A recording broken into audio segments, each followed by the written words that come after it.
glow and Scandinavian quartz, which is a lot of flowery language that all means pasty white girl. I don't know what any of those colors are. I think if you're gonna market to white women, you should just call the makeup something that we're already familiar with, like Ugg boots, or Caitlin.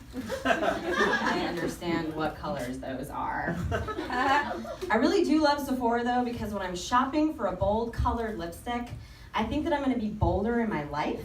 You know, I feel empowered. Like inside Sephora, I'm gonna confront the patriarchy. Outside of Sephora, I'm gonna confront Steve from IT about always stealing my coconut LaCroix from the break room refrigerator.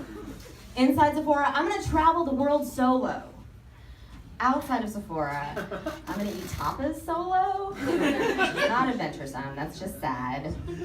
Inside Sephora, I'm gonna speak my inner truth, I'm gonna communicate authentically, and I'm not gonna worry about what other people think. Outside of Sephora, I am passive-aggressively banging on my ceiling with a broom every time my upstairs neighbors blast Smooth by Carlos Santana, featuring Rob Thomas of Matchbox 20. Inside Sephora, I'm gonna take control of I'm gonna perfect the art of self-defense and walk down alleys, you know? I'm gonna get brave. Outside of Sephora, I'm gonna let a Groupon for Krav Maga expire. Inside Sephora, I'm gonna cut bangs. Outside Sephora, that's actually one I can do. I'm gonna cut bangs, but I am gonna ask everyone I know if it was a mistake.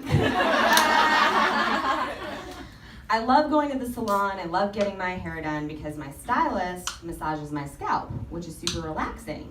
The problem is that when I'm super relaxed, I get real chatty, I tend to overshare. The last time I was at the salon, I confessed to my stylist that sometimes when I'm eating at Whole Foods, after I'm done, I just chuck everything into the trash bin because it's too complicated to figure out what's compostable and what's recyclable. I told her about this guy, Dave, who broke up with me because of my quote-unquote excessive nipple hair. And I admitted that I've never seen a Star Wars movie. Never. Like, not the sequels, not the prequels. I don't get all of the jokes. I have no idea what Dave meant when he nicknamed me Chewbacca. Oh, it's okay. I told that joke once at a show, and my IT guy, Steve, was actually in the audience, which was, like, super embarrassing, because now he knows I have hairy nipples. So no, Adobe Acrobat, I don't need an update. Thank you very much. I've been online dating, and I went out with a guy recently who's divorced, and he felt like really bad about that. He was embarrassed about it, but I don't think being divorced is something that you should be embarrassed by. I think it's kind of like a rite of passage. Like, if anything, I should be embarrassed that I'm in my 30s and I haven't been divorced yet. You know? Like, being divorced, to me, it's like having a movie credit. It's like having references that somebody loved you once. I have a handful of ex-boyfriends and a couple of cats. Compared to a failed marriage, that's a 1-star Yelp review.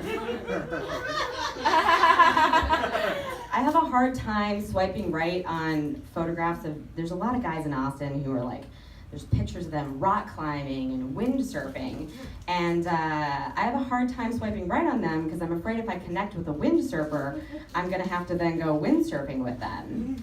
And I don't know if it's apparent or not, but this is not the body of a windsurfer. This is the body of somebody who walks at a medium pace and does Zumba. Zumba, you know, the sexy Latin dance aerobics, very popular with Midwestern dads and women who, like I, think that macaroni and cheese is an aphrodisiac.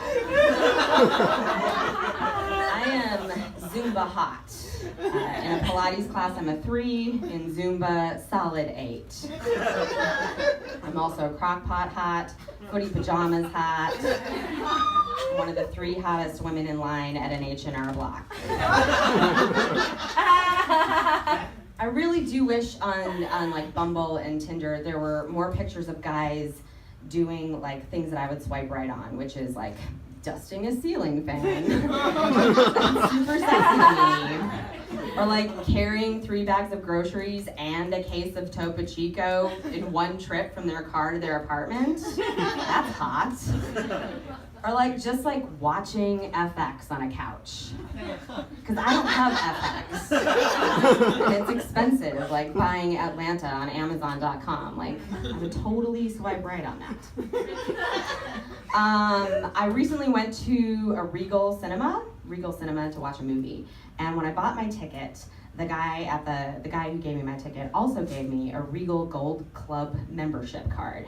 And he went on and on about how this was like gonna change my movie-going experience. Movie watching was never gonna be the same again, because now I'm a Regal Gold Club member. And it reminded me of when I went to my gynecologist, and she told me that I have HPV.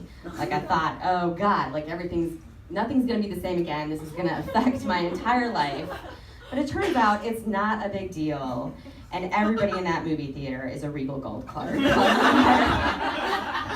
Thanks, you guys. You are an awesome audience, and that's my time for this portion of the show.